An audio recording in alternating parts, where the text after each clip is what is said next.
மக்கள் பிரதிநிதிகள் சாதாரணமானவங்களா என்ன? இதோ அவங்களுடைய அளப்பரிய சாதனையை சொல்கிறேன் பாருங்கள். இந்தியாவின் பகுதிகளை முன்காலத்தில் மன்னர்கள் ஆட்சி பண்ணாங்க. அந்த காலத்து இலக்கியங்களில் ஒரு எத்தா ராஜா தத்தா பிரஜா அப்படிங்கிற வாசகங்களை காண முடியும். அதாவது என்ன அர்த்தம்னா, மன்னன் எவ்வழியோ மக்களும் அவ்வழியே அப்படின்னு தான் இதற்கு பொருள். ஆனால் இப்போது மக்களாட்சி நடந்துகிட்டு இருக்கு. அதனால் அந்த வாசகத்தை அப்படியே இப்போது மாற்றி எத்தா பிரஜா தத்தா தத்தா ராஜா, அதாவது மக்கள் எப்படியோ அப்படியே தான் ஆட்சியாளர்களும் இருப்பாங்க அப்படிங்கிறதான் உண்மை. நம்முடைய நாட்டில் ஊழல் இல்லை அப்படின்னு சொன்னால் யாராவது நம்புவாங்களா என்ன?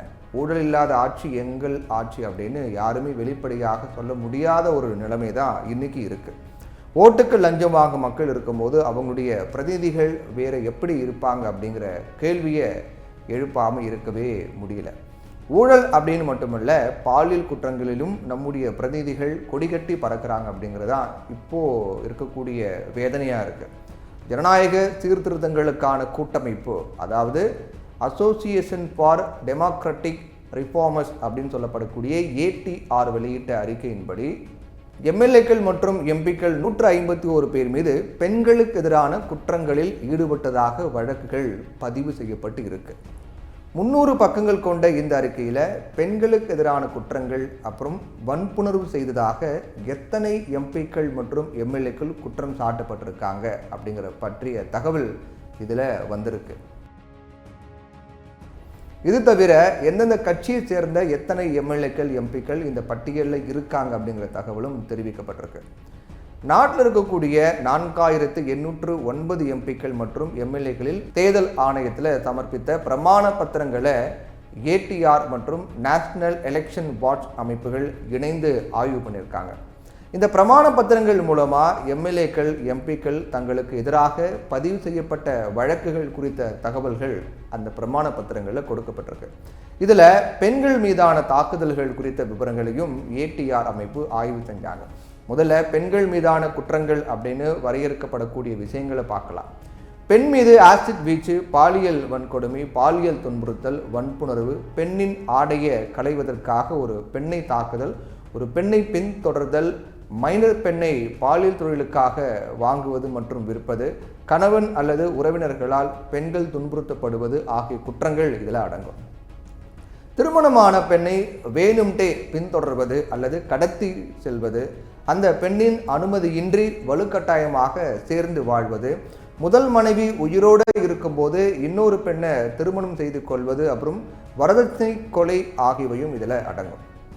இந்நிலையில் ATR அறிக்கையின்படி 755 எம்பிக்கள் மற்றும் 3938 எம்எல்ஏக்களில் 151 எம்எல்ஏக்கள் மற்றும் எம்பிக்கள் பெண்களை துன்புறுத்துவது தொடர்பான குற்றங்களில் தங்கள் மீது வழக்கு பதிவுப்பட்டிருக்கு அப்படின்னு குறித்து பிரமாண பத்திரங்களில் தெரிவிச்சிருக்காங்க. இதில் 16 எம்பிக்களும் 135 எம்எல்ஏக்களும் அடங்குவாங்க. பாலியல் வன்புணர்வு, பெண்களிடம் தவறாக நடந்து கொள்ளுதல், பாலியல் வன்கொடுமை, மைனர் சிறுமிகளை பாலியல் தொழிலுக்காக கடத்தல், குடும்ப வன்முறை போன்ற குற்றங்கள் பிரமாண பத்திரத்தில் குறிப்பிடப்பட்டிருக்கு. அதிகபட்சமாக பாஜகவை சேர்ந்த 54 மக்கள் பிரதிநிதிகள் இந்த மக்கள் பிரதிநிதிகள் மீது இத்தகைய வழக்குகள்லாம் இருக்குது. காங்கிரஸில் 23, தெலுங்கு தேசம் கட்சியில் 17, ஆம் ஆத்மி கட்சியில் 13, அகில இந்திய திரிணாமுல் காங்கிரஸில் 10, ராஷ்டிரிய ஜனதா தளத்தில் 5 பேர் மீது இத்தகைய வழக்குகள்லாம் நிலுவையில் இருக்குது. மேற்கு வங்கத்தில் அதிகப்படியான மக்கள் பிரதிநிதிகள் மீது பெண்களுக்கு எதிரான குற்ற வழக்குகள் இருக்குது. அடுத்தபடியாக ஆந்திராவில் அதிக அளவிலான மக்கள் பிரதிநிதிகள் மீது வழக்குகள் இருக்குது.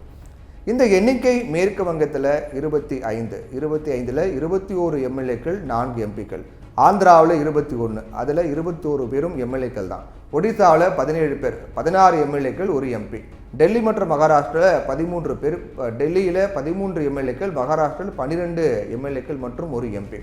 இந்த மாதிரி அந்த லிஸ்ட் இருக்குது. இது தவிர பீகாரில் 9, கர்நாடகாவில் 7, ராஜஸ்தானில் 6, மத்திய பிரதேசம், கேரளா மற்றும் தெலுங்கானாவில் 5லிருந்து 5, குஜராத், தமிழ்நாடு மற்றும் உத்தரப்பிரதேசத்தில் தலா 4, ஜார்க்கண்டில் 3 பேர், பஞ்சாபில் 2 பேர், அஸ்ஸாம் மற்றும் கோவாவில் தலா 2 பேர், ஹிமாச்சல பிரதேசம், மணிப்பூர், தாத்ரா நாகர் ஹவேலி மற்றும் டாமன் டையூவில் தலா ஒருவருக்கு எதிரான பெண்களை துன்புறுத்தல் செய்ததாக வழக்குகள் இருக்குது. இதனை தவிர செல்வாக்கு பயன்படுத்தி தப்பித்து விட்டு பிறகு பதவிக்கு வந்தவர்களை கணக்கில் எடுக்க முடியல அப்படிங்கிறது தான் குறிப்பிடத்தக்கது. இப்போ சொன்ன லிஸ்ட் எல்லாமே சரியான லிஸ்ட்டு அப்படின்ற சொன்னால் கூட தவறு பண்ணிட்டு அதிகாரத்தை பயன்படுத்தி தப்பிச்சுட்டு அதுக்கு பிறகு மீண்டும் பதவிக்கு வந்தவங்களை கணக்கு எடுக்க முடியல அப்படின்னு அவங்க சொல்கிறாங்க. அதே நேரத்தில் எதிர்க்கட்சிகளை பழிவாங்க பொய் வழக்குகள் பதிவு பண்ணப்படுது அப்படிங்கிறதையும் மறந்துவிட முடியாது. புதுக்கோட்டையில் திமுக பேச்சாளர் கவிதை பித்தன் தன் மீதான வழக்கு நிலுவையில் இருப்பதால் வெளிநாடு போக முடியலை அப்படின்னு திமுக மேடையிலேயே சொன்னார். இதுக்கு பதில் கொடுத்த அமைச்சர் ரகுபதி இது குறித்து இதுவரைக்கும் தன்னுடைய கவனத்துக்கு வரலை அப்படின்னும் இதுவரை 8 லட்சம் வழக்குகள் திரும்ப பெறப்பட்டதாகவும் சொல்லப்பட்டிருக்குது இங்கே குறிப்பிடத்தக்கது. அதோட வழக்கு நிலுவையில் இருக்கவங்க அது பற்றிய விவரம் தந்தால் தீர்வு காணப்படும் அப்படின்னு சொல்லியிருக்காரு. வழக்குகளுக்கு தீர்வு காண வேண்டியது நீதிமன்றம் தானே.